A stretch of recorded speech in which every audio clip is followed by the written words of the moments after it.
صلوا علیہ وسلم تسلیما اللہم صلی علی محمد وآل محمد اللہم صلی علی محمد وآل محمد اللہم صلی علی محمد وآل محمد بسم اللہ الرحمن الرحیم اللہم کل ولیک الحجۃ بن حسن صلواتک علیہ وعلی آبائہ فی ہذہ الساعۃ وفی کل ساعہ ولیاً و حافظاً و قائداً و ناصراً و دلیلاً و عینا حتی تسکنہ ارضک طوعا و تمتع فیہا طویلا اللہم صلی علی محمد و آل محمد بسم اللہ الرحمن الرحیم عن جابر عبداللہ انصاری عن فاطمۃ الزہراء علیہ السلام بنت رسول اللہ صلی اللہ علیہ وآلہ قال سمعت فاطمة أنها دخل علي برسول الله صلى الله عليه وآله في بعض أيام فقال السلام عليك يا فاطمة فقلت عليك السلام قال إني أجد في بعض الزهد فقلت له أعوذك بالله أبتاه من زهد فقال له يا فاطمة ائتني بكساء الأماني فغيته به وأتيته بالكساء الأماني فغيته به وسرت أزرن عليه وإذا وجهنا يتلاه كأنها بدر في ليلة تمامه وكماله اللهم صل على محمد وآل محمد وما كانت إلا ساعة وإذا بوجه الحسن قد أقبل وقال السلام عليك يا أمه فقلت عليك السلام يا قرة عين ثمرة فؤاد فقال يا أم إني أشم عندك رائحة طيبات كان رائحة جد رسول الله فقلت نعم إنك جدك تحت الكساء فأقبل الحسن نحو الكساء وقال السلام عليك يا جداه يا رسول الله تزان لي أن أدخل معكم تحت الكساء اللهم صل على محمد وآل محمد وقال السلام عليك جد رسول الله تزان لي أدخل معكم تحت الكساء فقال عليك السلام يرضيك صاحبی حوض قد أذنت لك فدخل معهم تحت الكساء وما كانت إلا ساعة وإذا بوجه الحسن قد أقبل وقال السلام عليك يا أمه فقلت عليك السلام يا ولديك يا قرة عين ثمرة فؤادي فقال إني يا أمه إني أشم عندك رائحة طيبات كأنها رائحة جد رسول الله صلى الله عليه وآله فقلت نعم إنك جدك وأخاك تحت الكساء فدنا الحسن نحو الكساء وقال السلام عليك يا جداه السلام عليكم من ترى الله تزان لي أن أقام معكم تحت الكساء فقال عليك السلام يا ولديك شاف يا أمتي قد أذنت لك فدخل معهم تحت الكساء فأقبل عندك ذلك أبو الحسن علي بن أبي طالب وقال السلام عليك يا بنتي رسول اللہ فقلت علیک السلام یا ابا الحسن یا امیر المومنین فقال یا فاطمة انی اشم عندک رائحات طیبات کان رائحات اخی وابن عمی رسول اللہ فقلت نعم ہما معك ولدیک تحت الكساء فاقبل علی نحو الكساء وقال السلام علیک یا رسول اللہ تزان لی ان اقام معکم تحت الكساء اللهم صل على محمد وآل محمد قال له عليك السلام يا أخي ويا وصاحبي خلفاتي يا صاحبة لواتي قد أذنت لك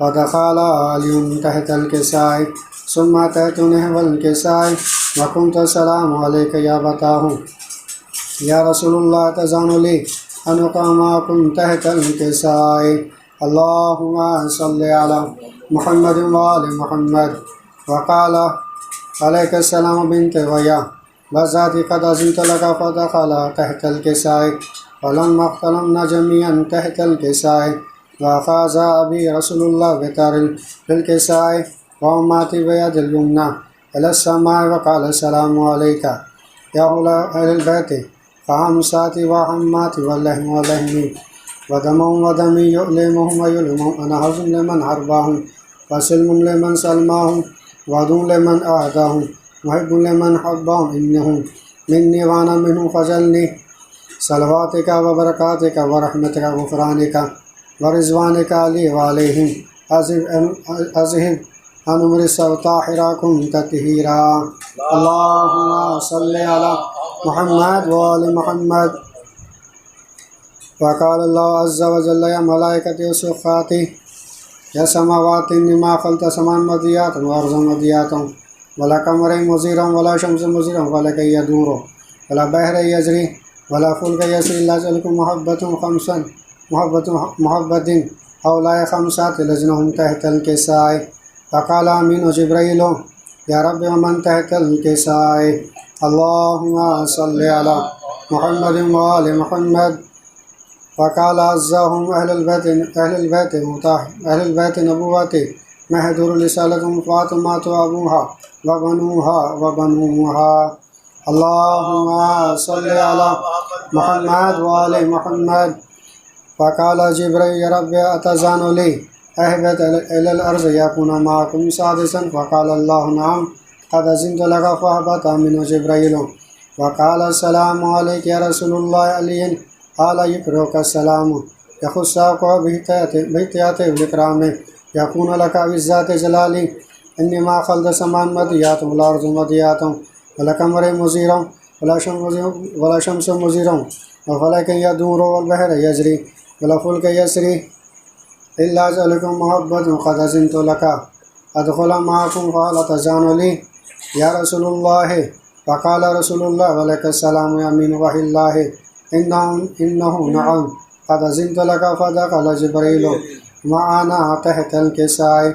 فقال أبيه إن الله قد أوقع إليكم يقول إنما يريد الله ليذهب الرجس أهل البيت وطهركم تطهيرا. اللهم صل على محمد وآل محمد. وقال علي لأبيه يا رسول الله أخي ما رجلسنا هذا تحت الكساء من الفضل عند الله. فقال نبي والذين أبعثني بالحق نبي واصطفانا برسالتهم برسالة جميع ما رزقنا خبرنا هذا في محفل محافل أهل الأرض وفي جميع مهموم شيئتنا مهموم إلا وزلت عليهم رحمة وفضلهم ملائكته واستغفرت لهم يتفرقون. فقال علي إذن والله فزنا ففزا شيئتنا ورب الكعبة. فقال النبي ثانيا يا علي والذين أبعثني بالحق نبي واستعفاني برسالتهم برسالة جميع ما رزقنا خبرنا هذا في محفل محافل أهل الأرض وفي جميع شيئتنا ومحبنا وفي مهموم إلا أنفذ الله غمه طالب همه ولا مغفر إلا كشف الله غمه طالب حاجاتي إلا وقضى الله حاجاته. فقال علي إذن والله فزنا سعدنا وكذلك شيئتنا فازه سعدنا في الدنيا والآخرة ورب الكعبة. اللهم صل على محمد وآل محمد. اللهم صل على محمد وآل محمد. اللهم صل على محمد وآل محمد. بسم الله الرحمن الرحيم. اللهم كن وليك المحجة بالحسن صلواتك عليه وعلى آبائه في هذه الساعة وفي كل ساعة وليا وحافظا وقائدا وناصرا ودليلا وعينا حتى تسكن وارزقك توأ وتمتعهم فيها طويلا. اللهم صل على محمد وآل محمد وعجل فرجه.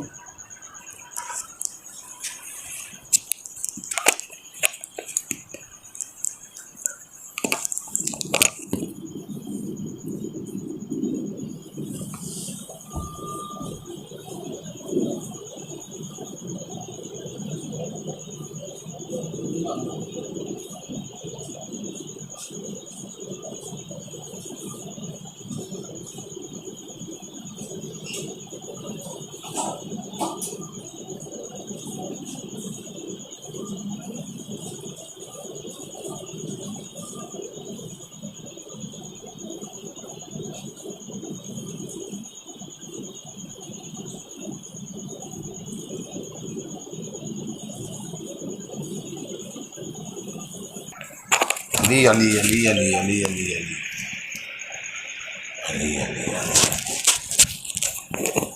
علی مولا علی مولا علی مولا علی مولا علی مولا. بابا سے بلند صلوات. اللہم صلی علی محمد وعلی محمد وجل. کون خاتون یہ خیموں سے صدا دیتی ہے؟ کون خاتون یہ خیموں سے صدا دیتی ہے؟ کانپ اٹھتی ہے زمین عرش ہلا دیتی ہے. کون خاتون یہ ایک بیمار کو کاندھے سے لگا کے زینب، ایک بیمار کو کاندھے سے لگا کے زینب کبھی اکبر کبھی غازی کو صدا دیتی ہے. کون خاتون یہ خیموں سے صدا دیتی ہے؟ کون خاتون یہ کبھی تقدیر عطا کرتی ہے غازی کو علم، کبھی تقدیر عطا کرتی ہے غازی کو علم، کبھی زینب کو علمدار بنا دیتی ہے. کون خاتون یہ خیمے سے صدا دیتی ہے؟ کون خاتون یہ کتنے پیارے ہیں تیرے اون محمد زینب، کتنے پیارے ہیں تیرے اون محمد زینب، ان کو تو موت بھی جینے کی دعا دیتی ہے. کون خاتون یہ خیموں سے صدا دیتی ہے؟ کون خاتون یہ قبر زینب پہ لیے بیٹی ہے فضا پانی، قبر زینب پہ لیے بیٹی ہے فضا پانی، کوئی راہگیر گزرتا ہے پلا دیتی ہے. کون خاتون یہ خیموں سے صدا دیتی ہے؟ کون خاتون یہ اے خدا تیری خدائی کا برم رہ جائے، اے خدا اے خدا تیری خدائی کا برم رہ جائے، لے تیرے نام پہ زینب یہ ردا دیتی ہے. کون خاتون یہ خیموں سے صدا دیتی ہے؟ کون خاتون یہ کربلا کی یہی تعریف سنی ہے کوثر، کربلا کی یہی تعریف سنی ہے کوثر، خاک ہے اور مریضوں کو شفا دیتی ہے. کون خاتون یہ خیموں سے صدا دیتی ہے؟ کون خاتون یہ بآواز بلند صلوات.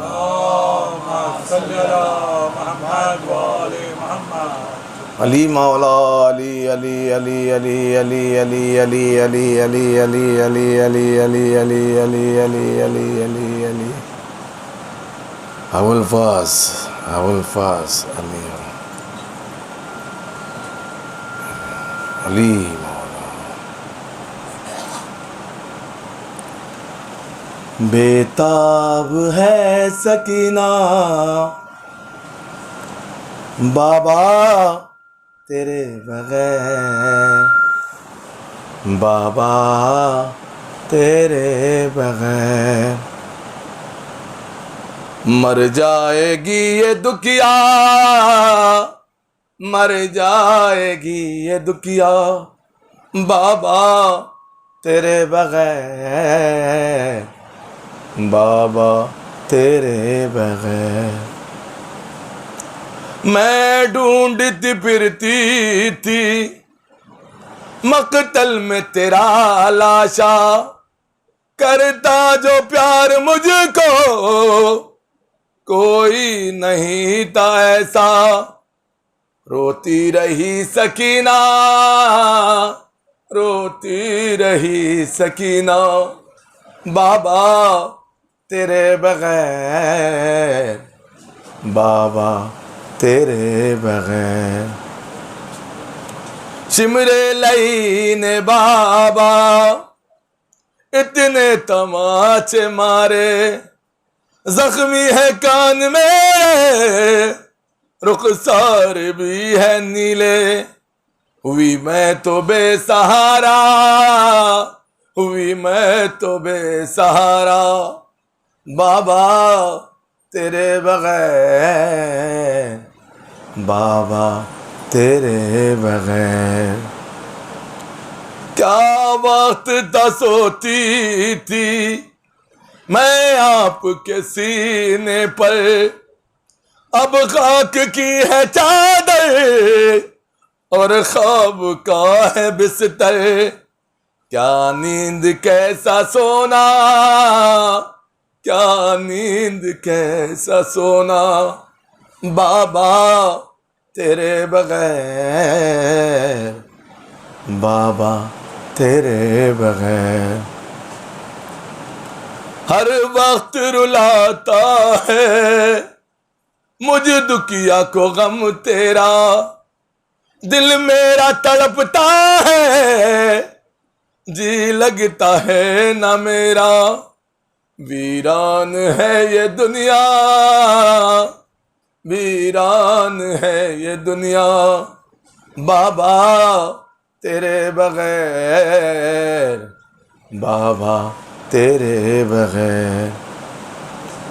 زندہ میں میرے بابا ہے اس قدر اندھیرا، ڈر لگ رہا ہے مجھ کو، دم گھٹ رہا ہے میرا، مشکل ہے میرا جینا، مشکل ہے میرا جینا، بابا تیرے بغیر، بابا تیرے بغیر۔ دیکھا در زندہ کو کچھ دیر تو رو رو کر، یہ کہہ کے سکینہ نے دم توڑ دیا گوہر، نہ جاؤں گی مدینہ، نہ جاؤں گی مدینہ، بابا تیرے بغیر، بابا تیرے بغیر۔ بیتاب ہے سکینہ، بابا تیرے بغیر، بابا تیرے بغیر۔ بابا سے بلند صلوات، اللہم صلی علی محمد و آل محمد وعجل فرجهم۔ علی علی علی علی علی علی علی علی علی علی علی علی علی علی یا ابو الفاس، یا ابو الفاس، یا ابو الفاس۔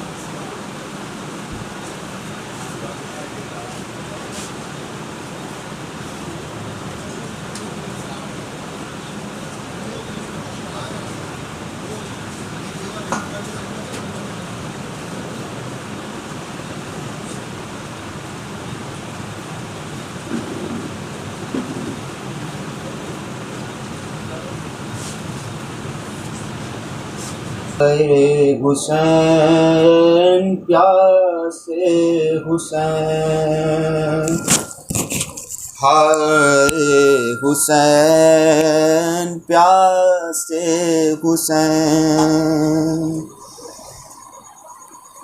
جہاں میں زینب دلگیر بے سہارا ہے، علی کے لال کو لاکھوں نے مل کے مارا ہے، ہائے حسین پیاسے حسین۔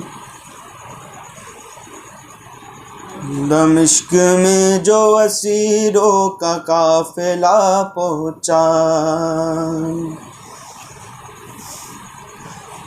یزید نحس نے دربار میں بلا بھیجا، بہن سے شہ کی شہادت کا واقعہ پوچھا،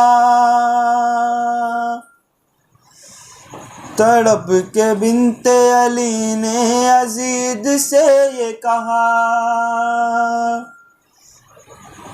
جہاں میں زینب دلگیر بے سہارا ہے، علی کے لال کو لاکھوں نے مل کے مارا ہے، ہائے حسین پیاسے حسین،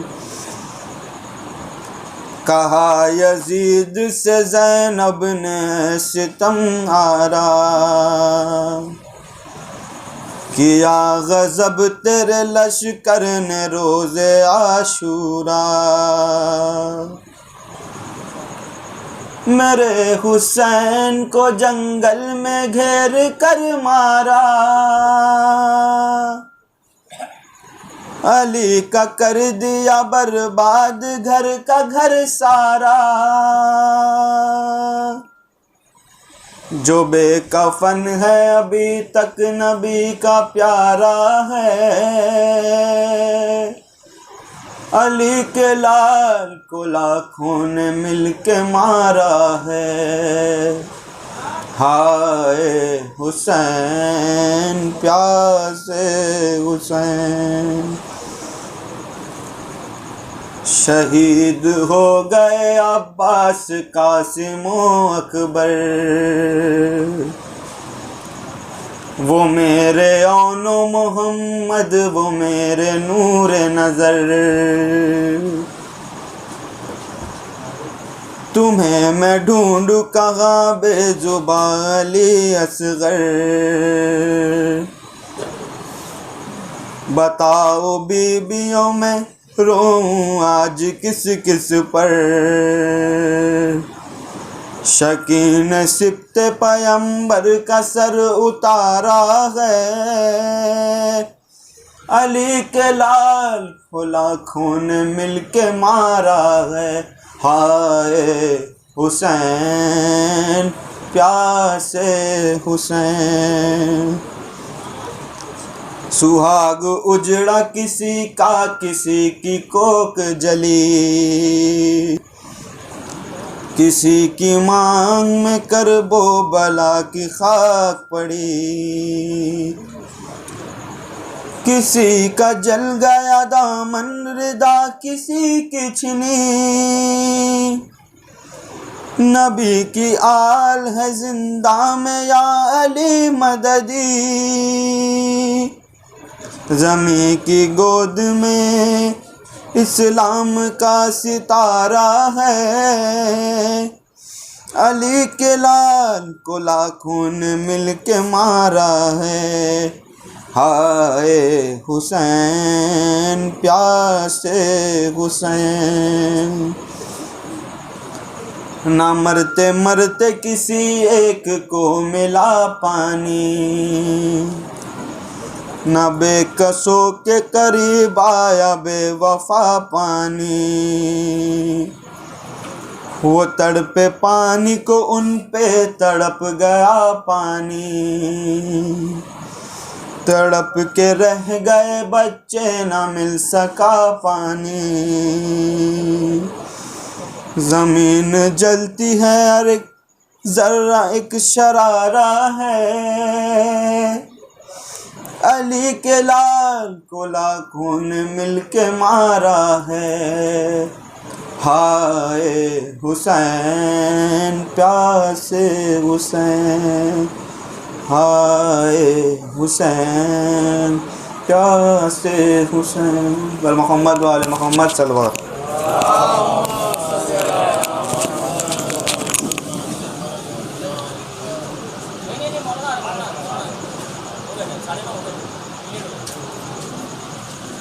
محمد والے محمد صلی اللہ علیہ وسلم۔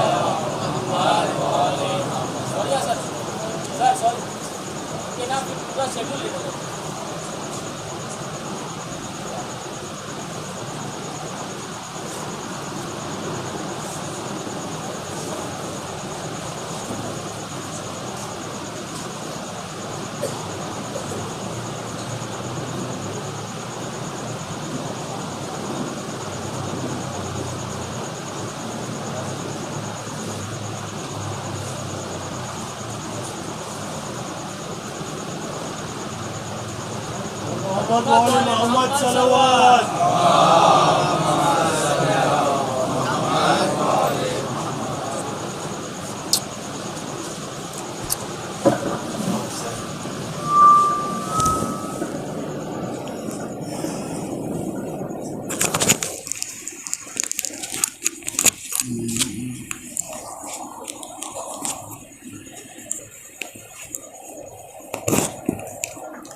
فاتحہ.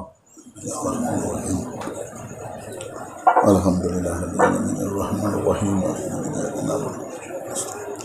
اهدنا الصراط المستقیم صراط الذین انعمت علیہم غیر المغضوب علیہم ولا الضالین.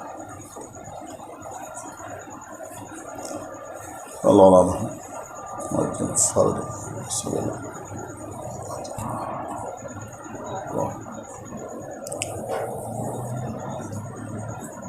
اعوذ باللہ السمیع العلی العظیم من الشیطان اللعین الرجیم. بسم اللہ الرحمن الرحیم.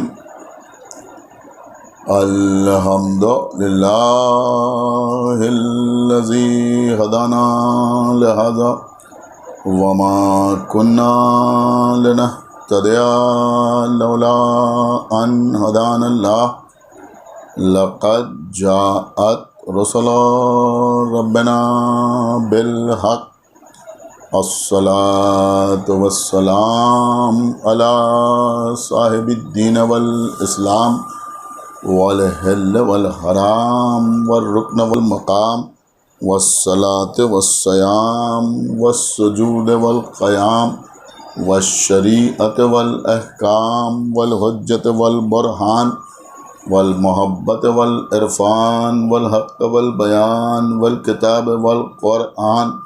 سيدنا ونبينا وشفيعنا ومولانا ومولى الثقلين جد الحسن والحسين ابی القاسم محمد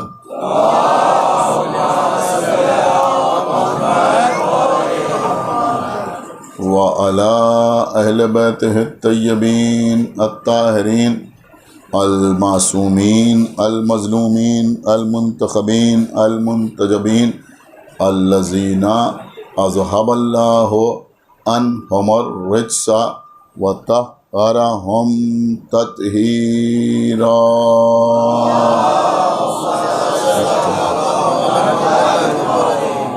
وَلَعْنَةُ اللَّهِ عَلَىٰ أَعْدَائِهِمْ وَقَتْلَتِهِمْ وَغَاصِبِي حُقُوقِهِمْ وَمُنْكِرِي فَضَائِلِهِمْ وَمَصَائِبِهِمْ أَجْمَعِينَ مِنَ الْآنِ إِلَىٰ يَوْمِ الدِّينِ. اما بعد فقد قال اللہ سبحانہ تبارک و تعالی فی کتابہ المجید وفرقانہ الحمید وقولہ الحق. بسم اللہ الرحمن الرحیم. انا نحن نزلنا الذکر وَإِنَّا لَهُ لَحَافِظُونَ. صلوات بر محمد.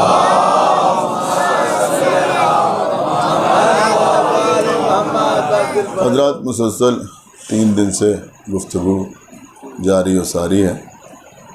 سورہ ہجر کی جس آیت کو سرنامہ سخن قرار دیتے ہوئے گفتگو کا آغاز ہو رہا ہے، اس میں ارشاد اقدس الہی ہو رہا ہے کہ انا نحن نزلنا الذکر، یعنی ہم ہی ہیں اس ذکر کے نازل کرنے والے.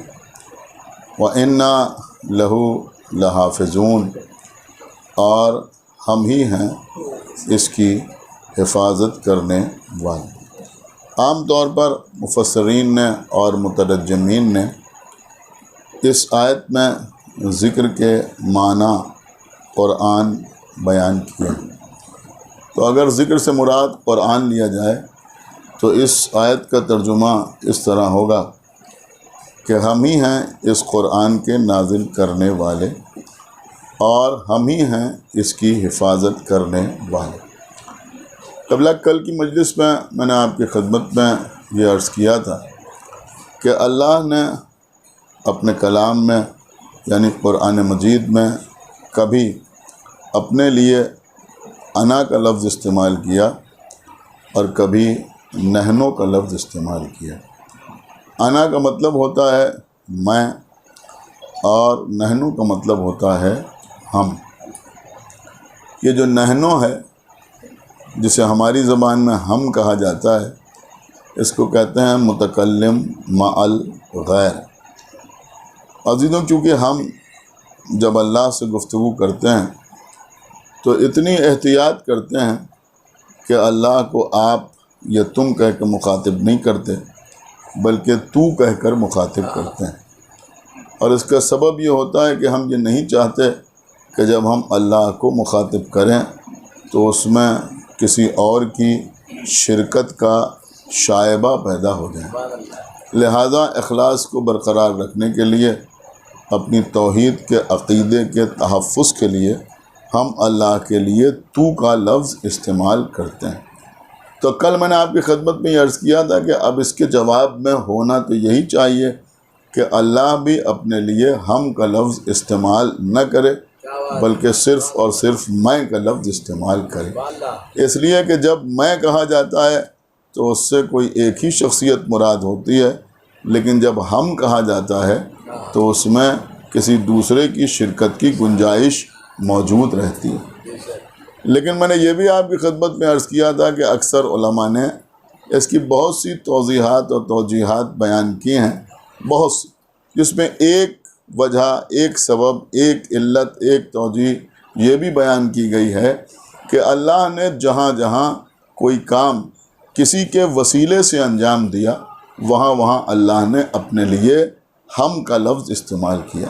میں نے کل کچھ مثالیں بھی آپ کی خدمت میں پیش کی تھیں جو آپ کے اذہان عالیہ میں محفوظ ہوں گی۔ تو کیونکہ اللہ نے قرآن کو جبرائیل کے وسیلے سے نازل فرمایا، لہذا اللہ نے یہ کہا کہ ہم ہیں اس قرآن کے نازل کرنے والے۔ چونکہ نزول قرآن میں اللہ نے جبرائیل کو وسیلہ بنایا۔ میری سمجھ میں یہ بات نہیں آتی کہ عام مسلمانوں کی سمجھ میں یہ تو آتا ہے کہ اللہ نے نزول قرآن کے لیے جبرائیل کو وسیلہ بنایا، لیکن یہ بات کیوں نہیں سمجھ میں آتی کہ جب نزول قرآن کے لیے اللہ نے جبرائیل کو وسیلہ بنایا تو پھر حفاظت قرآن بھی بغیر وسیلے کے نہیں ہوگی۔ ایک صلوات پڑھیں بر محمد و آل محمد۔ سمجھ رہے ہیں؟ اس لیے کہ اللہ نے وہی نحنو نزول قرآن کے لیے استعمال کیا اور وہی نحنو یعنی ہم کا لفظ حفاظت قرآن کے لیے۔ دیکھیں پڑھے لکھے لوگ یہاں بیٹھے ہیں، میرے خیال میں آپ میری بات کو سمجھ رہے ہیں۔ حفاظت قرآن کے لیے بھی وہی کہ ہم ہی ہیں اس قرآن کے نازل کرنے والے اور ہم ہی ہیں اس قرآن کی حفاظت کرنے والے۔ تو نزول میں بھی کوئی نہ کوئی وسیلہ ہوگا اور حفاظت قرآن میں بھی کوئی نہ کوئی وسیلہ ضرور ہوگا۔ اب اللہ نے نزول قرآن کے لیے جبرائیل کو وسیلہ بنایا۔ آپ نے کچھ غور کیا کہ یہ اللہ نے نزول قرآن کے لیے جبرائیل کو وسیلہ کیوں بنایا؟ کسی اور کو وسیلہ کیوں نہیں بنایا؟ تو اس کا صرف اور صرف ایک ہی جواب ہے کہ چونکہ جبرائیل فرشتہ ہے، چونکہ جبرائیل ملک ہیں، چونکہ جبرائیل معصوم ہیں۔ دیکھیں سن رہے ہیں آپ، جبرائیل معصوم ہیں، صاحب عصمت ہیں، لہذا اللہ نے جبرائیل کو نزول قرآن کے لیے وسیلہ بنایا۔ اب ایک جملہ کہہ کے میں آج کے موضوع کا آغاز کروں کہ جب نزول قرآن میں اللہ کسی غیر معصوم کو وسیلہ نہیں بناتا تو حفاظت قرآن کے لیے ایک صلوات پڑھے پر محمد و آل محمد۔ آپ حضرات تھوڑا تھوڑا آگے تشریف لیں، آئیے آگے آئیے۔ بعد میں بار بار کہنا۔ دیکھیں روزانہ جو مجلس شروع ہو رہی تھی آج اس سے 10 منٹ پہلے شروع ہو گئی، ایک صلوات اور پڑھیں پر محمد و آل محمد۔ تو بہرحال میرے خیال میں 40 کی 2-3 مجلسیں رہ گئی ہیں، کل ہے اور اس کے بعد پرسوں۔ آپ حضرات سے گزارش ہے کہ وقت سے تشریف لے آئیں تاکہ مجھے بھی کچھ عرض کرنے میں لطف آئے۔ تو اللہ نے نزول میں معصوم کو وسیلہ بنایا، تو پھر حفاظت قرآن کے لیے بھی ضروری ہے کہ اللہ کسی معصوم کو وسیلہ بنائے۔ دیکھیے عزیزوں، کچھ چیزیں زبردستی امت پر مسلط کر دی گئی، اب میں کیا آپ کی خدمت میں عرض کروں، اور ان کی وجہ سے بڑی خرابیاں پیدا ہو گئیں۔ عام طور پہ لوگ یہ سمجھتے ہیں کہ ہم صرف دفاع حق اہل بیت کرتے ہیں، لیکن حقیقت یہ ہے کہ ہم صرف دفاع حق اہل بیت نہیں کرتے، بلکہ اگر رسول اللہ کی عزت و آبرو کی بات آتی ہے تب بھی دفاع کے لیے ہم ہی سامنے آتے ہیں۔ دیکھیے عزیزوں، لوگوں نے پیغمبر اسلام پر، دیکھیے اب آغاز ہو گیا گفتگو کا، میں سمجھتا ہوں کہ بہت توجہ کے ساتھ آپ سن بھی رہے ہیں کہ لوگوں نے پیغمبر اسلام پر 2 بنیادی طور پر الزامات ایسے لگائے کہ جس سے پیغمبر اسلام کی شخصیت کو ڈیمیج کرنے کی کوشش کی گئی۔ آپ کو معلوم ہے وہ 2 الزام کیا ہیں؟ اور یہ 2 ایسے الزام ہیں کہ آپ مسلمانوں کے درمیان بیٹھ کر اس پر بحث کریں، اس پر مناظرہ کریں، اس پر گفتگو کریں، ان کو صحیح ثابت کریں یا ان کو غلط ثابت کریں، جو دل چاہے آپ کریں، لیکن الزامات ایسے ہیں کہ اگر کسی غیر کے سامنے ان الزامات کا تذکرہ کیا جائے تو وہ رسول اللہ کو ایک بہت غیر ذمہ دار شخصیت تصور کرے گا۔ آپ کہیں گے وہ کیا ہے؟ وہ 2 الزامات، بہت توجہ کے ساتھ سنیے گا، وہ 2 الزامات کیا ہیں؟ پہلا الزام تو یہ ہے کہ پیغمبر دنیا سے جاتے وقت اپنے بات کے لیے کسی ہادی اور رہبر کا انتخاب کر کے نہیں گئے، اور اس چیز کو امت کے ذہنوں پر چھوڑ کے چلے گئے کہ تم جس کو چاہنا اجماع کے ذریعے خلیفہ بنا لینا، وہی میرا خلیفہ ہوگا۔ پیغمبر کسی کے لیے نہ کوئی اشارہ کر کے گئے نہ کوئی اعلان کر کے گئے۔ آپ مجھے بتائیے، اگر کسی اور کے سامنے آپ یہ بیان کیجئے کہ ہمارا رسول خاتم النبیین تھا، آخری نبی تھا، اس کے بعد کسی نبی کو آنا بھی نہیں تھا، اس کے بعد رسالت کا سلسلہ بھی نہیں تھا، اور وہ رسول امت کو یوں ہی بے وارث لا وارث چھوڑ کے چلا گیا کہ تم جس کو چاہو اس کو خلیفہ بنا لو، تو وہ ہمیشہ یہی سوچے گا کہ یہ رسول نے کیسا غیر ذمہ داری والا کام کیا۔ ہم سمجھتے ہیں کہ 1400 سال سے یہ جو ہم غدیر بیان کر رہے ہیں، یہ صرف مولا علی کی ولایت نہیں بیان ہو رہی ہے، بلکہ پیغمبر کی آبرو کی حفاظت ہو رہی ہے۔ ایک صلوات پڑھیں پر محمد و آل محمد۔ سمجھ رہے ہیں؟ اب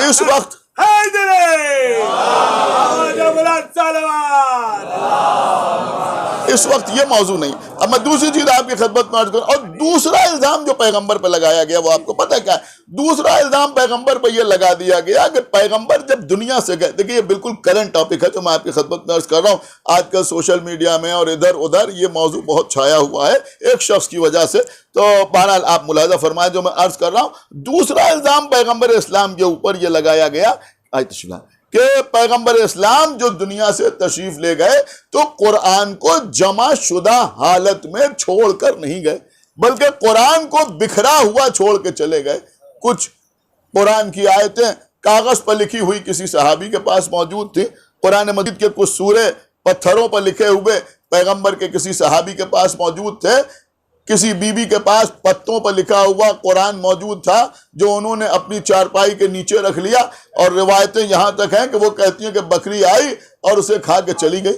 بہت توجہ آپ حضرات کی چاہتا ہوں۔ تو وہ کہتے ہیں پیغمبر قرآن کو بکھرا ہوا چھوڑ کے چلے گئے، جمع شدہ حالت میں چھوڑ کے نہیں گئے، اور پھر پہلے دور میں کوشش ہوئی، اور پھر دوسرے دور میں کوشش ہوئی، اور پھر تیسرے دور میں قرآن کو جمع کیا گیا۔ اور ہم سے یہ کہا جاتا ہے کہ بھئی تیسرے دور میں قرآن کو جمع کیا گیا، آپ قرآن پر یقین رکھتے ہیں اور جس نے قرآن مجید کو جمع کیا اس کی آپ عزت نہیں کرتے، آپ اس کا احترام نہیں کرتے، آپ اسے نہیں مانتے۔ قرآن کو تو مانتے ہیں لیکن جس نے قرآن جمع کیا آپ اسے نہیں مانتے، اور ہمیں یہ تانا دیا جاتا ہے، ہم کو یہ سمجھایا جاتا ہے کہ بھئی قرآن کی حفاظت اگر یہ لوگ نہ کرتے تو پھر قرآن محفوظ نہ رہتا، بکھرا ہوا پڑا رہتا۔ آپ کو سن رہے ہیں؟ قرآن بکھرا ہوا پڑا رہتا۔ اب آپ مجھے ایک بات بتائیں، اگر کسی کے سامنے بھی آپ یہ کہیں کہ ہمارے رسول پر قرآن نازل ہوا اور ہمارے مذہب کی ساری بنیاد قرآن مجید کے اوپر ہے، اور اللہ کے رسول قرآن کو بکھری ہوئی حالت میں چھوڑ کے چلے گئے، وہ تو بعد میں صحابہ نے قرآن جمع کیا، تو وہ کیا سوچے گا؟ آپ مجھے بتائیے وہ کیا سوچے گا کہ یہ پیغمبر نے کیسا کام کیا؟ ان کی ذمہ داری تھی یا نہیں تھی کہ اپنے دور میں قرآن کو جمع کرا کے جاتے تاکہ بعد میں وہ قرآن مسلمانوں کے کام آتا؟ لیکن پیغمبر اس کو جمع شدہ حالت میں چھوڑ کے نہیں گئے، اور بعد میں لوگوں نے جمع کرنے کی کوشش کی۔ اب یہ بڑی طویل داستان ہے جو لوگ بیان کرتے ہیں، پہلے دور میں کوشش ہوئی، اور پھر دوسرے دور میں کوشش ہوئی، اور پھر تیسرے دور میں کوشش ہوئی، اور تیسرے دور میں قرآن جمع کر لیا گیا۔ آپ کی تھوڑی سی خاموشی ٹوٹ جائے، لہذا ایک جملہ کہہ کے ضرور آگے بڑھوں گا کہ بھیا اگر تیسرے دور میں قرآن جمع کیا گیا تو پھر دوسرے دور میں تراویح کیسے شروع ہو گئی؟ بھائی صلوات محمد و آل محمد پر بات سمجھ میں آنے والی ہے؟ تو ایک صلوات اور پڑھ دے، محمد و آل محمد۔ دیکھیں آپ توجہ کے ساتھ سنیں گے تو میں آپ کی خدمت میں عرض کروں گا۔ تو یہ ایک افسانہ تراشا گیا کہ بھائی تیسرے دور میں قرآن جمع کیا گیا، اور اسی بنیاد پر آپ نے دیکھا کہ ایک شخص، بہرحال خریدا ہوا شخص جو بھی آپ سمجھیں، تو اس نے یہ کہا کہ بھائی قرآن مجید جو ہے وہ پیغمبر دنیا سے گئے تو جمع شدہ حالت پہ چھوڑ کے نہیں گئے، بعد میں لوگوں نے قرآن جمع کیا اور انہوں نے اس پہ 26 آیتوں کا اضافہ کر دیا۔ اب ظاہر سی بات ہے کہ اگر کوئی بھی لیگ سے ہٹ کے کوئی بات کہے یا اپنے مذہب سے بغاوت کر کے کوئی بات کہے تو اس کو دوسرے فوراً ہاتھوں ہاتھ لے لیتے ہیں۔ یہ تو بالکل سمپل سی بات ہے نا، آپ اس کو سمجھ سکتے ہیں یا نہیں سمجھ سکتے؟ دوسرے اس کو فوراً ہاتھوں ہاتھ لے لیتے ہیں، اس کی عزت بھی کرتے ہیں، اس کا احترام بھی کرتے ہیں، اس کو فائنانس کرنے کے لیے بھی تیار ہو جاتے ہیں۔ اب ظاہر سی بات ہے کہ کوئی وہابی عزاداری پہ اعتراض کرے تو کوئی اس کو اہمیت نہیں دے گا، لیکن اگر کوئی سو کارڈ شیعہ عزاداری پہ اعتراض کرنے لگے تو دوسرے تو اس کو ہاتھوں ہاتھ لیتے ہوئے نظر آئیں گے یا نہیں نظر آئیں گے؟ تو یہی مسئلہ یہاں بھی ہے کہ اگر کوئی قرآن مجید کے خلاف بول رہا ہے تو لوگ اس کو ہاتھوں ہاتھ لے لیتے ہیں۔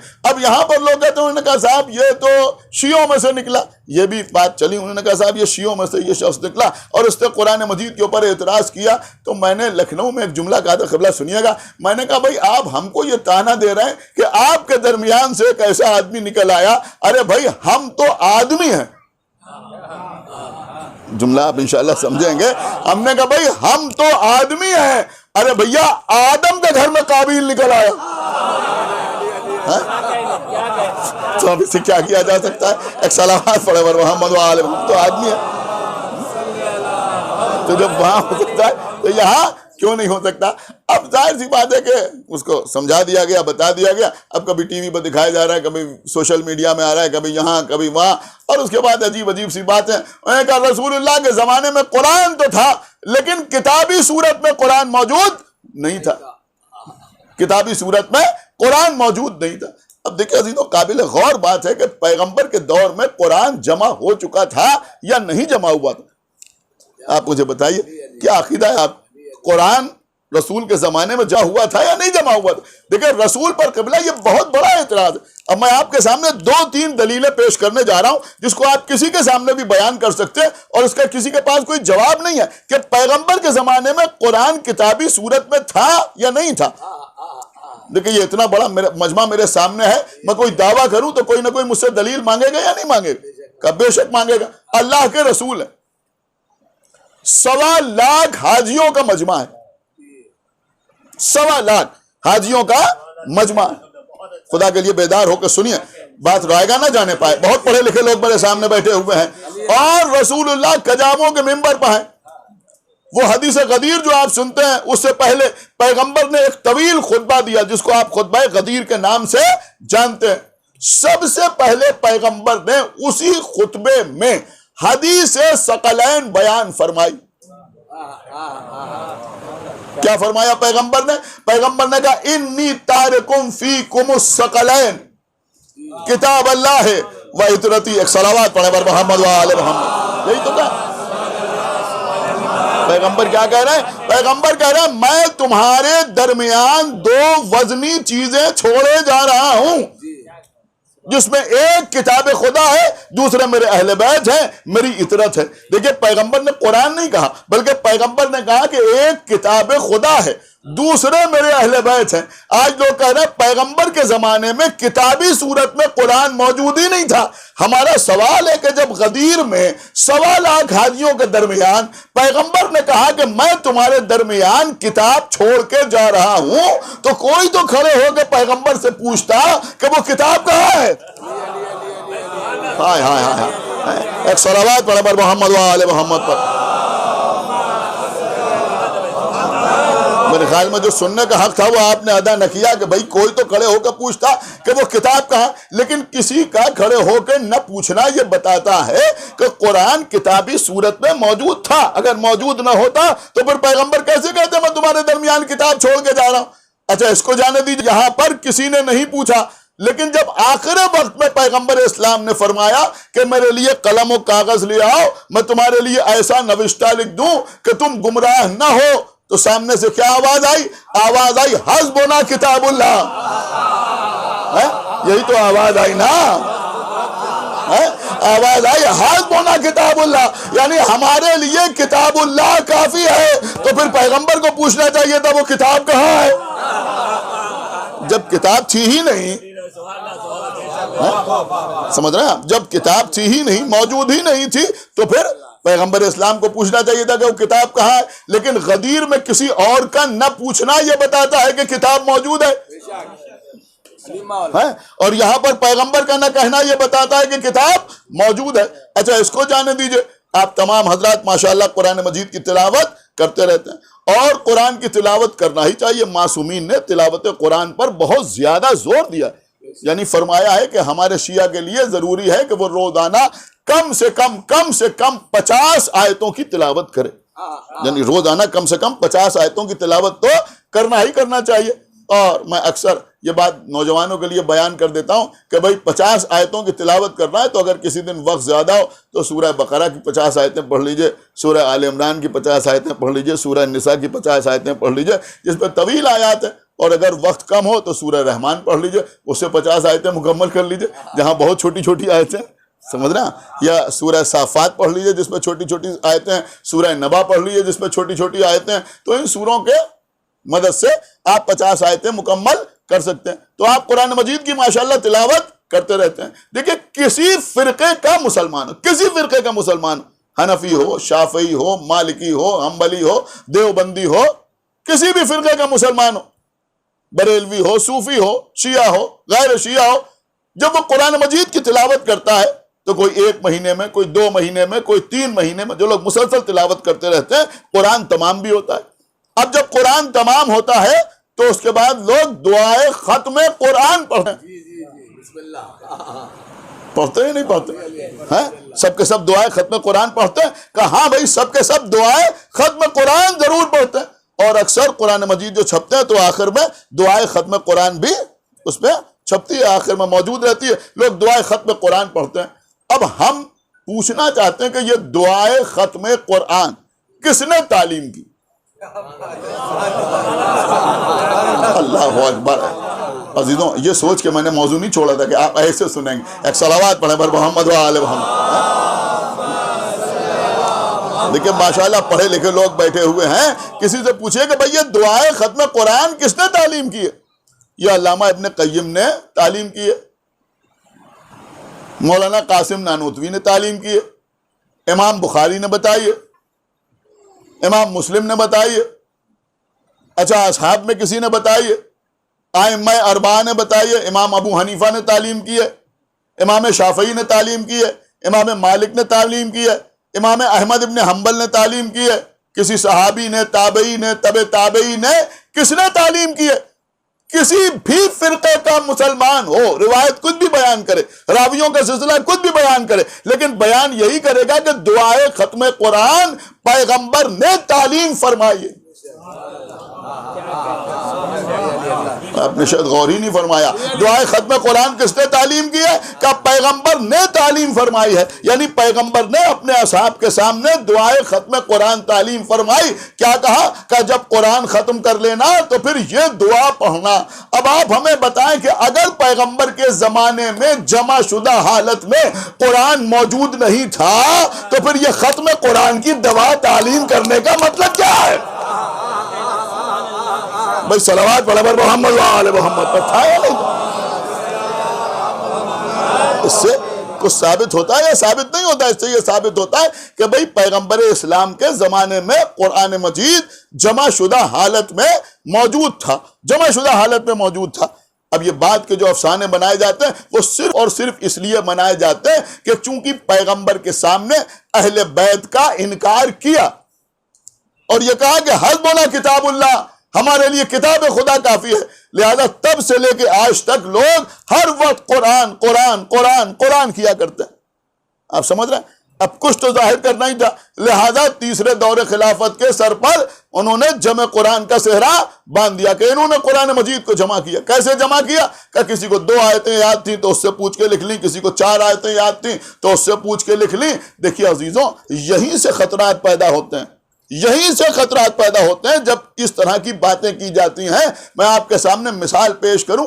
میں نے کل شاید علامہ اقبال کا تذکرہ کیا تھا. علامہ اقبال کے کلام کا مجموعہ چھپا ہے جس کو کہتے ہیں کلیات اقبال.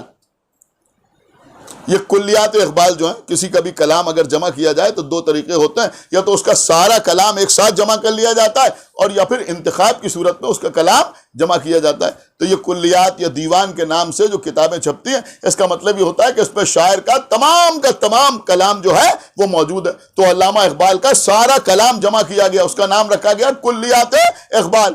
یہ اقبال کے دور میں نہیں جمع ہوا بلکہ ان کے دنیا سے جانے کے بعد جمع کیا گیا. ان کے شاگردوں نے مل کے جمع کیا. ان کے شاگردوں نے مل کے جمع کیا. اب جب ان کے شاگردوں نے، یا پھر میں لفظ بدل دوں، ان کے صحابیوں نے، سن رہے ہیں، ان کا کلام جمع کیا، جمع تو کر دیا. تو ان کے بیٹے ڈاکٹر جاوید اقبال نے ایک جلسے میں تقریر کرتے ہوئے یہ جملہ کہا کہ یہ میرے باپ کے نام سے جو کتاب چھپی ہے، جو کلیات کے نام سے چھپی ہے، اس کتاب میں میرے باپ کا بہت سا کلام موجود نہیں ہے اور کچھ ایسا بھی کلام ہے جو میرے باپ کے نام سے منسوب ہو گیا ہے اور اس کتاب میں موجود ہے. تو ایک بات سمجھ میں آئی کہ کسی کے دنیا سے گزرنے کے بعد، کیا سن رہے ہیں آپ، اگر اس کا کلام جمع کیا جائے گا تو اس میں تحریف کی گنجائش رہے گی. سمجھ رہے ہیں یا نہیں سمجھ رہے ہیں میں کیا کر رہا ہوں؟ اس میں تحریف کی گنجائش رہے گی. عجب نہیں کہ کچھ کلام اس میں نہ شامل ہو، اور یہ بھی ہو سکتا ہے کہ کچھ کلام اس میں اور شامل ہو جائے، لیکن یہ انسانوں کے کلام کی بات ہے جو میں آپ کی خدمت میں عرض کر رہا ہوں. تو بھیا بعد میں جب جمع کیا جائے گا تو تحریف کی گنجائش پیدا ہوگی. اسی لیے ہمارا عقیدہ یہ ہے کہ رسول اللہ نے اپنے دور میں، اپنے زمانے میں قرآن کو جمع کرا دیا تھا.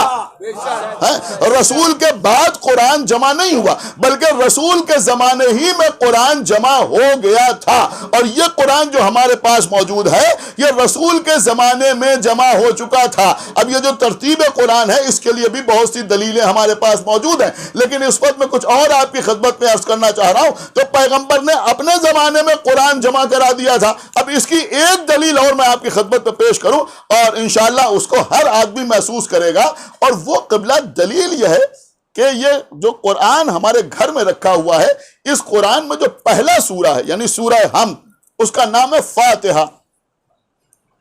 کیا نام ہے اس کا؟ فاتحہ. فاتحہ کا مطلب کیا ہوتا ہے؟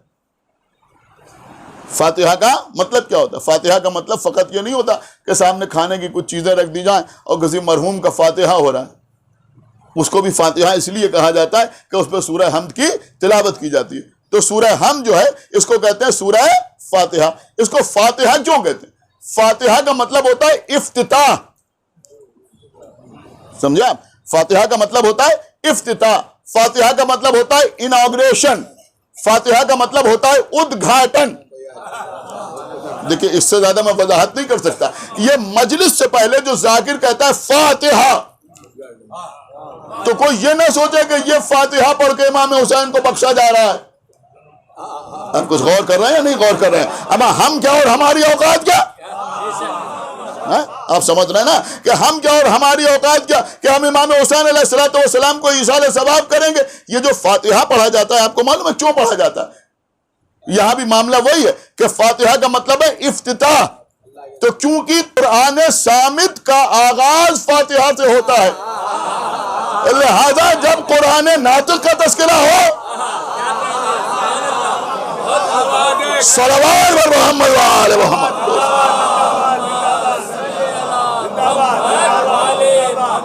دیکھیں ہمارے مہندی بھائی اشارہ کریں، آپ حضرات آگے آئیے. ناصر صاحب آئیے آگے آگے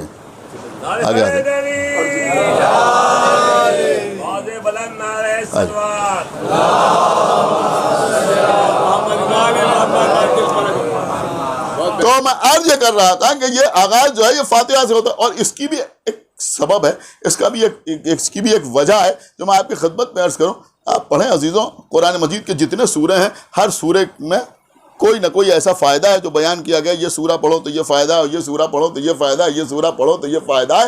سورہ حمد کے لیے پیغمبر اسلام نے فرمایا ہے کہ یہ ہر مرض کی دوا ہے. سورہ حمد جو ہے یہ ہر مرض کی دوا ہے، ہر مرض کی دوا ہے. دیکھیں میرا کام ممبر سے اردو پڑھانا نہیں ہے، لیکن میں آپ کی خدمت میں عرض کروں کہ یہ لفظ جو ہے یہ مرض ہے، مرض نہیں. ہاں ایک صلوات اور پڑھے پر محمد.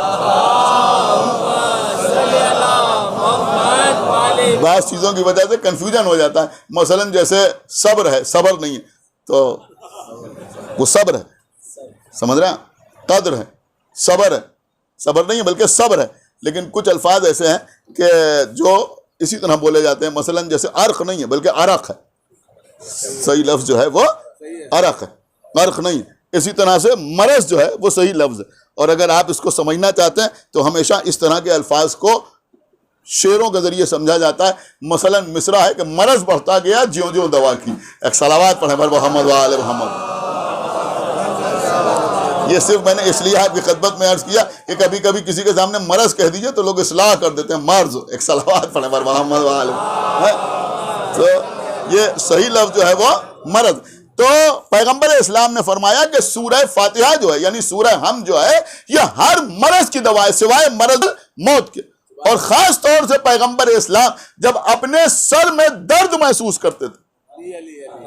دیکھیں کچھ بے وقوف قسم کے لوگ عزائے امام حسین علیہ الصلوۃ والسلام کے ہر رکن کو فقط رسم و رواج کہہ کر اس کا مذاق اڑانے کی کوشش کرتے ہیں، جن کو معلوم نہیں ہوتا کہ یہ رکن کیوں شامل کیا گیا. یہ مجلس میں آپ نے اس طرح سے ہاتھ کیے اور سورہ حمد کی تلاوت کی اور پھر دونوں ہاتھوں کو اپنے چہرے پر پھیر لیا. میں نے کہا صاحب یہ کیا ہو رہا ہے؟ ابھی ہم آپ کو بتا رہے ہیں کہ یہ کیا ہو رہا ہے.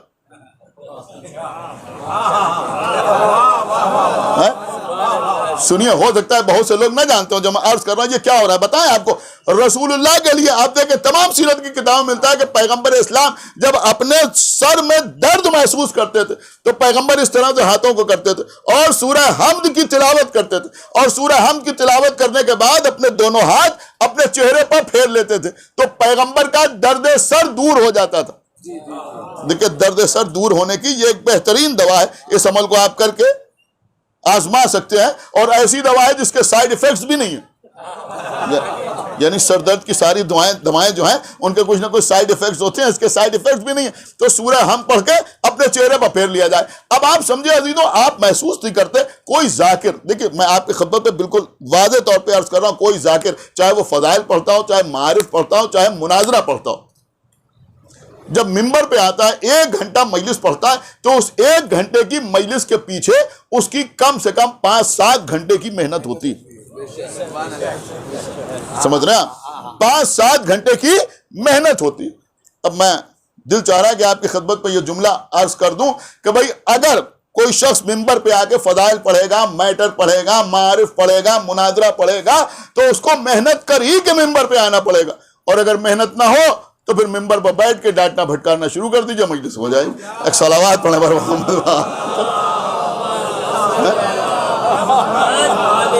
بھئی ایک صلوات اور پڑھتے پر محمد و آل. دیکھیں میری بات سمجھیے جو میں عرض کر رہا ہوں، پوری توجہ آپ حضرات کی چاہتا ہوں. تو بھائی جب کوئی محنت کر کے آتا ہے آپ کے سامنے اور مجلس پڑھتا ہے تو وہ رسپانس بھی چاہتا ہے، وہ چاہتا ہے کہ آپ متوجہ ہو جائیں. محنت سے ہم نے مجلس پڑھی تو ہم چاہتے ہیں کہ آپ متوجہ رہیں، اسی لیے بار بار کہتے ہیں توجہ چاہتا ہوں تاکہ آپ ہماری طرف متوجہ رہیں اور آپ ہماری بات کو سمجھیں. دیکھیں کوئی ضروری نہیں ہوتا کہ ہر آدمی واہ واہ کرے یا ہاتھ اٹھائے یا نعرہ لگائے تبھی ہم سمجھیں کہ لوگوں تک ہماری بات پہنچ رہی ہے. جو انسان مجلس پڑھتا رہتا ہے اس کو کم سے کم اتنا تجربہ ہو جاتا ہے کہ لوگوں کی فیس ریڈنگ کر کے سمجھ جاتا ہے کہ ان کی سمجھ میں ہماری بات آ رہی ہے یا اس کی سمجھ میں ہماری بات نہیں آ رہی. اب آپ سنیے کہ یہ سورہ ہم پڑھ کے کیوں پڑھوایا جاتا ہے. یہ ہمارے بزرگ علماء نے، ذاکرین نے، خطبہ نے یہ کیوں رائج کیا کہ پہلے کہا جائے فاتحہ اور لوگ خالی سورہ ہم کی تلاوت کریں اور پھر دونوں ہاتھ اپنے چہرے پر پھیر لیں. پیغمبر یہ عمل کب کرتے تھے کہ جب سر میں درد ہوتا تھا تو سورہ ہم پڑھ کے اپنے دونوں ہاتھ اپنے چہرے پر پھیر لیتے تھے. اب علماء، ذاکرین، خطبہ نے بھی سوچا مجلس میں کوئی 2 کلومیٹر سے آ رہا ہے، کوئی 3 کلومیٹر سے آ رہا ہے، کوئی کہاں سے سفر کر کے آ رہا ہے، کسی کے ذہن میں کوئی ٹینشن ہے، کسی کو کوئی تناؤ ہے، کسی کا ذہن کسی معاملے میں منتشر ہے. اب ظاہر سی بات ہے ہمیں پڑھنا ہے مجلس، لہذا ہم چاہتے ہیں کہ مجمع جو ہے وہ ہماری بات غور سے سنے. لہذا کہ آپ پہلے سورہ ہم پڑھ کے دونوں ہاتھ چہرے پر پھیر لو، بالکل فریش ہو جاؤ. فضائل اہل صلوات محمد وآل محمد. بالکل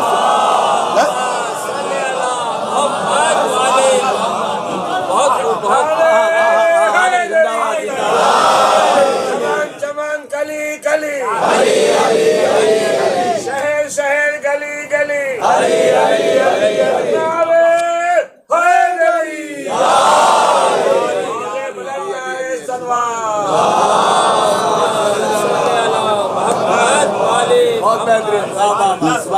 تو میں عرض یہ کر رہا تھا کہ سورہ ہم کو کیا کہتے ہیں؟ فاتحہ. فاتحہ کا مطلب کیا ہوا؟ اناگریشن. فاتحہ کا مطلب کیا ہوا؟ افتتاح. افتتاح. پیغمبر اسلام کی ایک حدیث ہے جس کو آپ نے 1000 بار سنا ہوگا کہ فاتحہ کے بغیر صلاۃ نہیں. کہا یا نہیں کہا؟ کہا.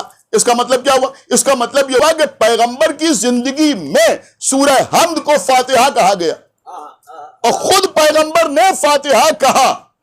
کس کو کہا؟ سورہ حمد کو پیغمبر نے اپنی زندگی میں فاتحہ کہا. فاتحہ کا مطلب کیا ہوا؟ افتتاح. اس کا مطلب یہ ہوا کہ یہ پہلا سورہ ہے.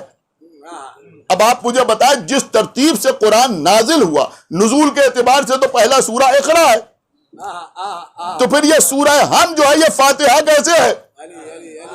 کیسے فاتحہ ہے؟ کیا اس سے یہ بات ثابت نہیں ہوتی کہ پیغمبر کے زمانے میں یہ قرآن اسی ترتیب کے ساتھ جمع ہو چکا تھا اور اسی بنیاد پر پیغمبر نے حمد کو فاتحہ کہا؟ بھائی صلوات پڑھیں محمد وآل محمد. اسی بنیاد اس لیے کہ ہمارے گھر میں جو قرآن رکھا ہوا ہے اس کی جو ترتیب ہے اس میں سورہ ہم جو ہے وہ پہلا سورہ ہے. تو عزیزو ہمارے اوپر اس سلسلے میں بہت سے اعتراضات ہوتے ہیں، تمام طرح کے اعتراضات ہوتے ہیں. انہوں نے کہا صاحب تیسرے دور میں قرآن جمع ہوا اور آپ لوگ قرآن کو تو مانتے ہیں لیکن جس نے قرآن کو جمع کیا اس کو نہیں مانتے. اب ہمارے علماء نے بھی کیا زبردست جواب دیے ہیں. مبلغ اعظم مولانا اسماعیل دیوبندی صاحب قبلہ مجلس پڑھ رہے ہیں. دیکھیں اب بچوں کے لیے مجلس پڑھ رہے ہیں مولانا اسماعیل دیوبندی صاحب قبلہ، اور اس میں قرآن کا تذکرہ کیا. ایک آدمی بیچ پہ کھڑا ہو گیا اور کھڑے ہو گئے اس نے کہا کہ تیسرے دور میں خلیفہ ثالث نے قرآن جمع کیا. آپ عجیب لوگ ہیں، قرآن کو مانتے ہیں ان کو نہیں مانتے جنہوں نے قرآن جمع کیا. اب اسماعیل دیوبندی چاہتے تو ہم سے بہتر اور کہیں بہتر انداز میں جب میں قرآن کا سارا فلسفہ سمجھا دیتے، لیکن اب اس نے کھڑے ہو کے سوال کیا تھا، لہذا 2 ٹک جواب اس کو دینا تھا. ہماری جان قربان خداوند عالم درجات عالی کرے، مولوی محمد اسماعیل دیوبندی نے فوراً جواب دیا. انہوں نے کہا یہ کون سی بات ہوئی؟ تم کہہ رہے ہو کہ قرآن کو مانتے ہیں اور جس کے دور میں قرآن جمع ہوا اس کو نہیں مانتے.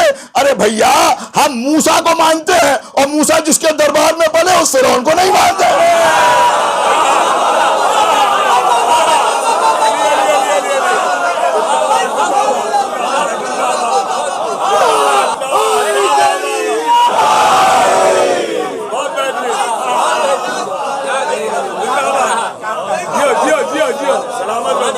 ایک صلوات پڑھا پر محمد وآل محمد.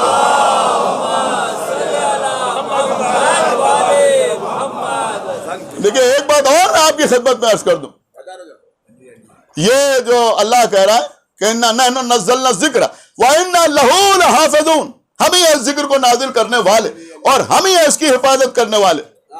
اب میں کوئی دور کا حوالہ نہیں دوں گا، مولانا فرمان علی صاحب کا ترجمہ کیا ہوا قرآن میرے خیال میں تقریباً ہر شخص کے گھر میں رکھا ہوا ہوگا، اگر خریدا ہوا نہیں ہوگا تو جہیز میں ملا ہوا ہوگا، لیکن ہوگا ہر گھر میں،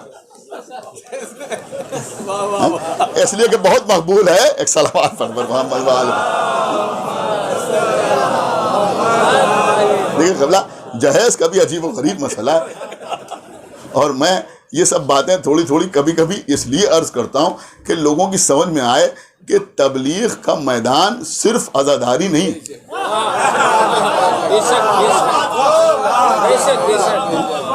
صرف عزاداری نہیں ہے کہ مجلس میں آگے تبلیغ ہو جائے، ماتم ہو تو تبلیغ ہو جائے، مجلس ہو تو تبلیغ ہو جائے، محفل ہو تو تبلیغ ہو، جشن ہو تو تبلیغ ہو۔ ارے بھائی کبھی کہیں شادی میں جا کے بھی تبلیغ کیجئے۔ آپ غور کر رہے ہیں؟ دیکھیں اکثر لوگ یہاں پر یو پی کے بھی بیٹھے ہوئے ہیں، مجھے معاف فرمائیے گا، اس طرح کا ماحول ہے یا نہیں ہے؟ اس طرح کا ماحول ہے یا نہیں ہے کہ مثلاً 25-30 سال پہلے ہماری شادی ہوئی تب پتہ چلا مہر کتنا بنا کہ 14,000، کتنا مہر کہ 14,000۔ اب ہمارے بچوں کی شادی ہو رہی ہے تب بھی مہر کتنا کہ 14,000۔ ایک صلوات پڑھیں پر محمد وآلہ۔ اب آپ مجھے بتائیے کہ یہ ساری باتیں تبلیغ کے لیے ہیں یا نہیں ہیں؟ ان باتوں کے اوپر گفتگو ہونا چاہیے یا نہیں ہونا چاہیے؟ ہونا چاہیے نا گفتگو ان کے اوپر کہ بھئی یہ کیا ہے؟ اب ان سے پوچھے کہ صاحب یہ 14,000 مہر کیوں؟ تو فوراً لوگ جواب دیتے ہیں کہ بھئی 14 معصومین کے نام سے 14,000 مہر۔ میں نے کہیں بہت خوبصورت سے جملہ کہا تھا، ہم نے کہا تھا جب سنیے قبلہ، ہم نے کہا جب مہر کی بات آتی ہے تو معصومین کی تعداد یاد آتی ہے، اور جب جہیز کی بات آتی ہے تو انبیاء کی تعداد یاد آتی ہے۔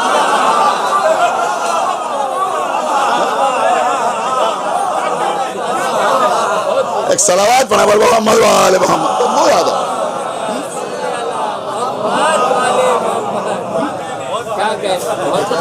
تو یہ سارے مسائل ہمارے سامنے ہیں یا نہیں ہے؟ ان کے اوپر کچھ کمنٹ ہونا چاہیے یا نہیں ہونا چاہیے؟ ان کے اوپر تقریر ہونا چاہیے یا نہیں ہونا چاہیے؟ بے شک ہونا چاہیے نا۔ تو میں عرض یہ کر رہا تھا، بہرحال بات کہاں سے کہاں آ گئی کہ بھائی یہ قرآن مجید جو ہے یہ رسول کے زمانے میں جمع ہو چکا تھا، پیغمبر اسلام کے زمانے میں جمع ہو چکا تھا، بعد میں جمع قرآن مجید کو نہیں کیا گیا۔ لیکن مولانا فرمان علی صاحب قبلہ نے جہاں پر یہ آیت ہے وہاں حاشیے پر ذکر کے کچھ اور معنی بھی تحریر کیے ہیں، تو انشاءاللہ کل کی مجلس میں آپ کی خدمت میں عرض کروں گا۔ آج قرآن ہی تک بات، انہوں نے لکھا کہ ذکر سے مراد خود پیغمبر اسلام بھی ہیں، سمجھ رہے ہیں؟ حالانکہ میں سمجھتا ہوں کہ اس میں کوئی فرق نہیں ہے کہ ذکر پیغمبر کو کہا جائے یا قرآن مجید کو کہا جائے۔ تو کل انشاءاللہ اسی پر گفتگو ہوگی کہ پیغمبر اسلام کا مسئلہ کیا ہے۔ لیکن آج سنیں، آپ اسی بات کو سنیں، مولانا فرمان علی صاحب نے یہ بات بھی لکھی، انہوں نے کہا یہ جو اللہ نے کہا انا نحن نزلنا الذکر وانا لہ لحافظون، تو اللہ کے حفاظت کرنے کا مطلب یہ نہیں ہے کہ اللہ حروف قرآن اور الفاظ قرآن کی بھی حفاظت کرنے والا ہے۔ اگر ایسا ہوتا تو اگر کوئی قرآن کی کتابت کرتا تو کتابت کی غلطی نہ ہوتی۔ لیکن کیا بات انہوں نے لکھی، انہوں نے کہا اس کا یہ مطلب آپ شاید سمجھ نہیں رہے، کتابت کی غلطی نہ ہوتی۔ اگر کوئی قرآن پڑھ رہا ہے تو قرآن پڑھنے میں اس سے خطا نہ ہوتی، غلطی نہ ہوتی، جب بھی قرآن پڑھتا بالکل صحیح پڑھتا، لیکن غلطی کس طرح کی ہو سکتی ہے یہ سمجھیے آپ۔ دیکھیے شاید آپ سوچ بھی نہیں رہوں گا کہ میں آپ کو کہاں لے جا رہا ہوں۔ دیکھیے ہم سب خاطی ہیں، کوئی معصوم نہیں، ہم سب سے غلطی کا امکان ہے، سب سے۔ ہم نے دیکھا بڑے بڑے ذاکرین، بڑے بڑے علماء، بڑے بڑے خطبہ ممبر پر بیٹھے اور آیت پڑھنا چاہتے تھے اور بھول گئے، کوئی مسئلہ نہیں، کوئی مسئلہ نہیں، اس لیے کہ بہرحال ہم خاطی انسان ہیں، بھول سکتے ہیں، سہو ہو سکتا ہے، یہ بھی ہو سکتا ہے کہ آیت پڑھنے میں غلطی کر دیں، سب کچھ ممکن ہے یا نہیں ممکن؟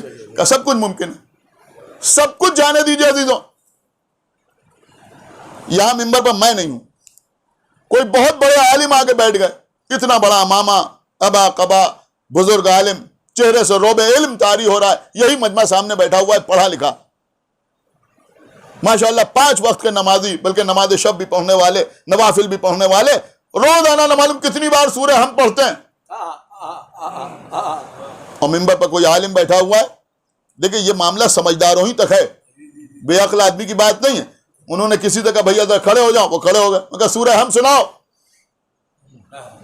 اچھے بھلے آدمی کی زبان لڑکھڑانے لگتی ہے. کیا بات ہے, زندہ باد زندہ باد. اچھے بھلے آدمی کی زبان لڑکھڑانے لگتی. کل روز پڑھتے ہیں, ان کے سامنے پڑھنے میں کیا کہا آپ نے دیکھا نہیں, سامنے جناب بیٹھے ہوئے ہیں, سامنے قبلہ بیٹھے ہوئے ہیں, سامنے عالم دین بیٹھے ہوئے ہیں, ان کے سامنے پڑھنے میں زبان لکنت کرنے لگی, زبان لڑکھڑانے لگی. یہ بالکل ایک فطری عمل ہے. کسی کے ساتھ بھی ایسا ہو سکتا ہے یا نہیں ہو سکتا.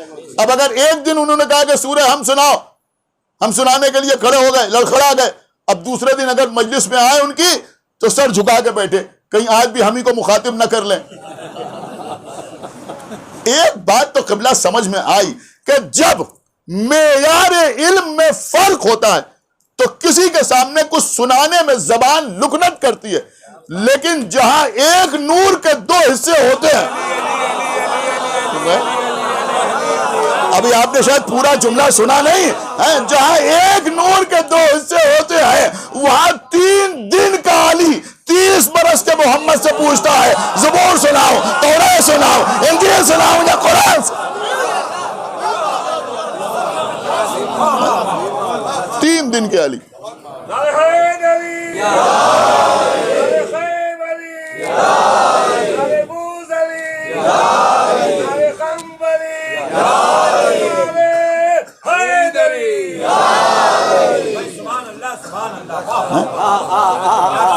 یہ صرف وہی ممکن ہے.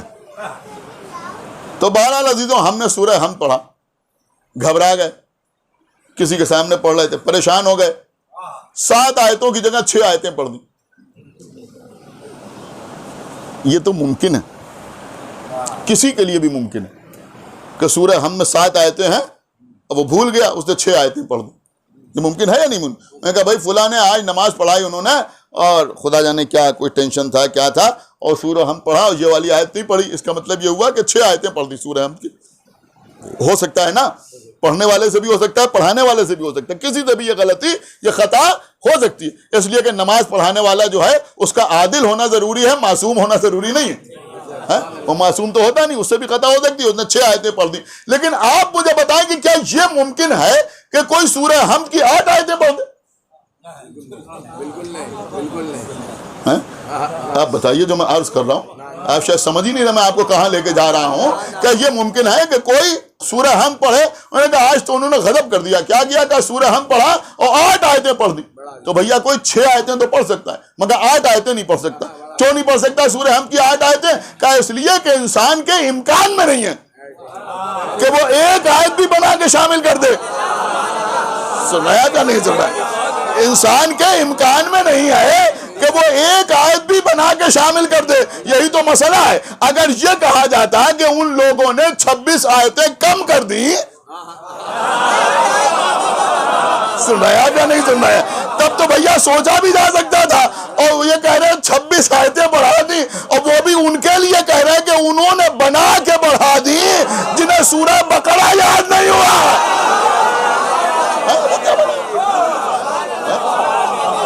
نہیں, لیکن مجھے عرض کچھ اور کرنا ہے. میں عرض یہ کر رہا تھا کہ کوئی سورہ حمد میں 6 آیتیں تو پڑھ سکتا ہے مگر 8 آیتیں نہیں پڑھ سکتا.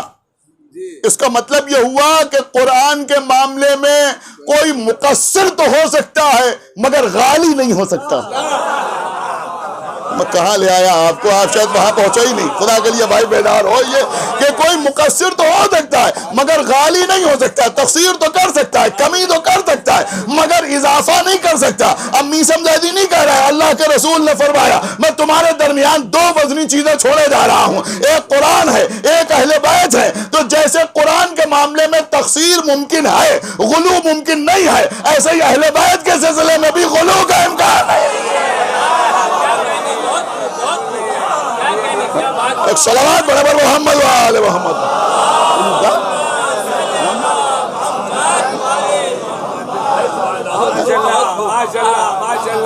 یہ جو لوگ ہتھیار کی طرح استعمال کرتے ہیں, کوئی فضیلت کی بات پڑھی گئی, انہوں نے کہا صاحب غلو ہو گئے, بڑھا دیا. کون بڑھائے گا بھائی؟ اہل بیت کی شان کون بڑھائے گا؟ کون اضافہ کرے گا؟ کون اضافہ کرے گا؟ آدم سے لے کے آج تک کسی ماں نے ایسا بچہ پیدا ہی نہیں کیا جو ان کی فضیلت کی حد جانتا ہو.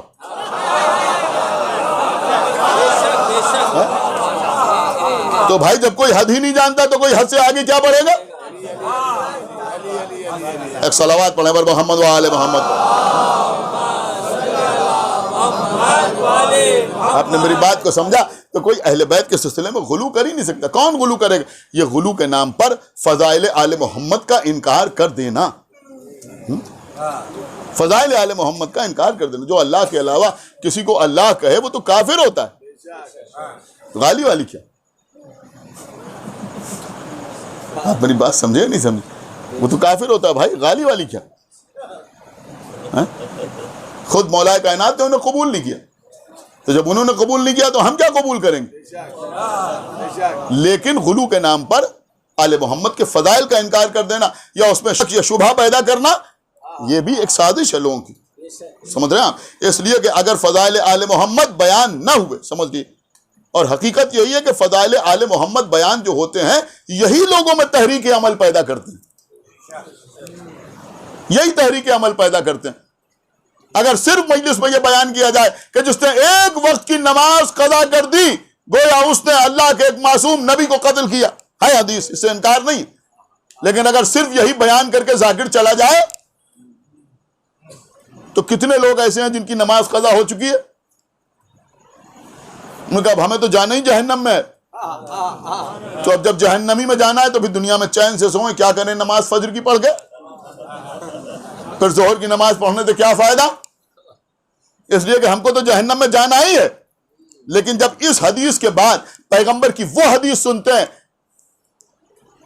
کہ علی کی محبت گناہوں کو اس طرح کھا جاتی ہے, آپ بات کو سمجھیں تو جیسے آگ لکڑی کو کھا جاتی ہے, تو امید کی کرن نظر آتی ہے کہ بھئی ابھی جو گناہ ہوئے یہ علی کی محبت کی وجہ سے بخشے جا سکتے ہیں اگر آگے عمل کریں.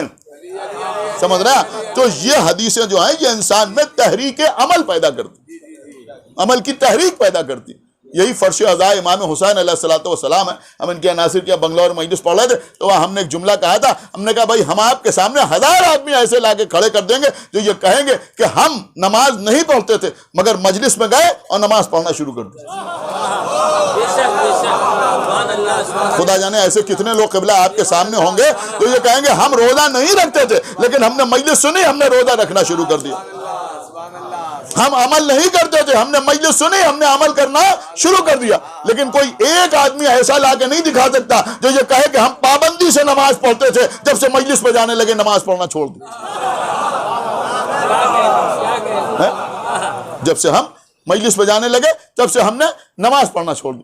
تو قبلہ یہ عزا امام حسین علیہ السلام یہ ہم کو آقا حسین سے قریب کرتی ہے, اور جب آقا حسین سے قریب کرتی ہے تو ہمیں اللہ سے قریب کرتی ہے. خدا آپ کو کسی غم میں نہ رلائے سوائے غم امام حسین علیہ السلام. ہاں عزیزوں, یہ آل محمد ہیں, یہ قرآن کی حفاظت کرنے والے ہیں. لوگوں کو حیرت ہوتی ہے کہ یہ پیدا ہوتے ہی قرآن کیسے سنا رہے ہیں, یہ ایک رکعت سے دوسری رکعت کے درمیان قرآن کیسے تمام کر رہے ہیں. آ کے دیکھو نو کے نیزہ پہ حسین کا سر تلاوت کر رہا ہے. آپ کی آوازیں بلند ہو گئیں. کیا آپ کو معلوم ہے امام حسین کا سر نو کے نیزہ سے کیوں تلاوت کر رہا تھا؟ یہ سر نو کے نیزہ سے اس سبب سے تلاوت کر رہا تھا کہ ہزاروں کا لشکر کربلا کے میدان میں موجود تھا. ان لوگوں نے سر حسین کو نو کے نیزہ پہ اس لیے بلند کیا تھا کہ سب تک یہ پیغام پہنچا دیں کہ دیکھو حسین قتل ہو گئے, ہم کامیاب ہو گئے. اس لیے سر کو نو کے نیزہ پہ بلند کر کے گھمایا گیا کہ دیکھو ہم کامیاب ہو گئے. آقا حسین نو کے نیزہ سے تلاوت کر کے بتایا کہ تم کامیاب نہیں ہوئے بلکہ ہم کامیاب ہوئے.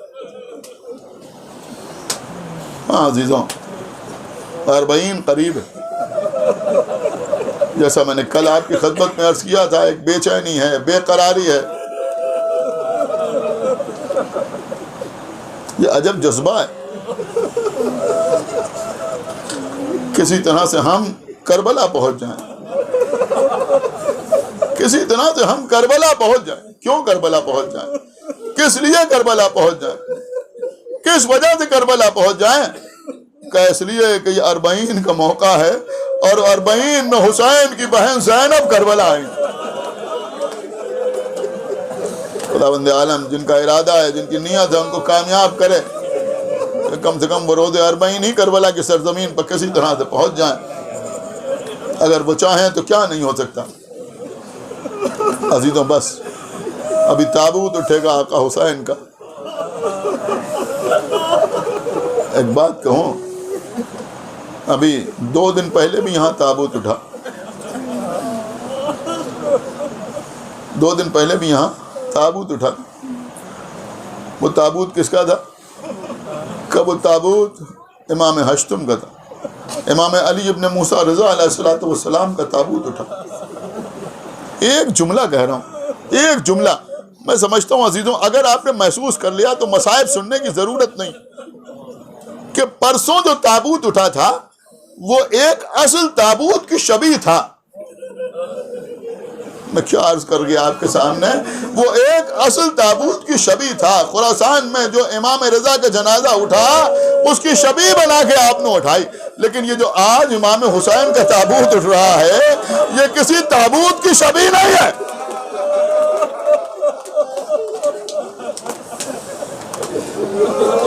یہ صرف جذبہ محبت ہے. اس لیے کہ حسین کا لاشا کربلا کے میدان میں کہاں اٹھا. اللہ اکبر. خدا آپ کو کسی غم میں نہ رلائے سوائے غم امام حسین کے. دیکھیے عزیزوں آج سب کے ذہنوں میں کربلا ہے. لہذا میں عرض کروں جب کوئی کربلا جاتا ہے زیارت کے لیے تو لوگ اس سے فرمائشیں کرتے ہیں. کوئی کہتا ہے ہمارے لیے سجدگاہ لیتے آنا، کوئی کہتا ہے ہمارے لیے تسبیح لیتے آنا، کوئی کہتا ہے ہمارے لیے جانماز لیتے آنا، کوئی کہتا ہے ہمارے لیے یہ تغرا لیتے آنا، کوئی کہتا ہے یہ بینر ہمارے لیے لیتے آنا. الگ الگ فرمائشیں ہوتی ہیں. آپ مجھے بتائیں سب سے زیادہ فرمائش کیا ہوتی ہے؟ سب سے زیادہ فرمائش یہ ہوتی ہے کہ آپ کربلا جا رہے ہیں تو ہمارے لیے کفن لیتے آئیے.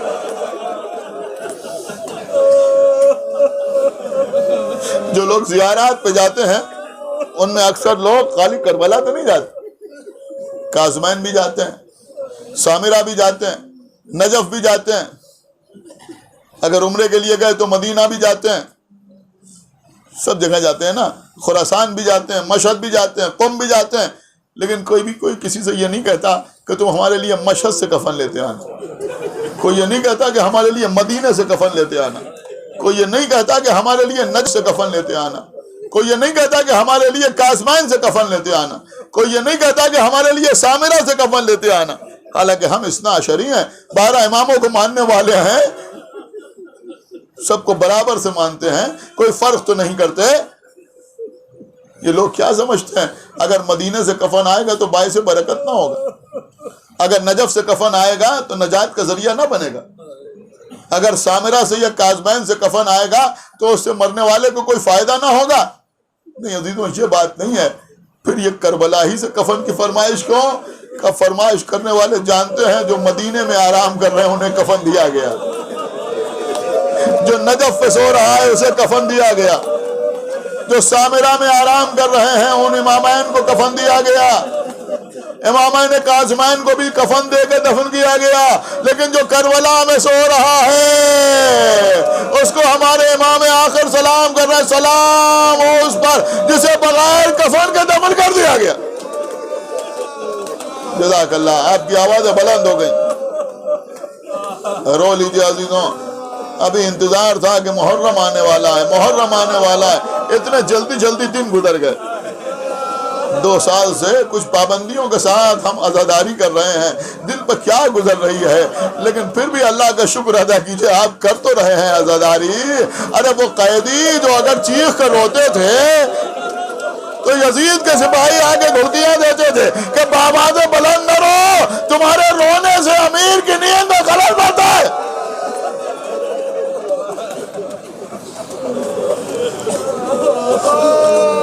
بس مجلس تمام ہو رہی ہے عزیزوں. امام حسین کربلا میں شہید ہو گئے. جناب زہیر قین کوفے کے رہنے والے تھے. جب یہ خبر پہنچی کوفے زہیر کی بیوہ کے پاس کہ کربلا میں حسین بھی مارے گئے اور حسین پر زہیر نے اپنی جان قربان کر دی.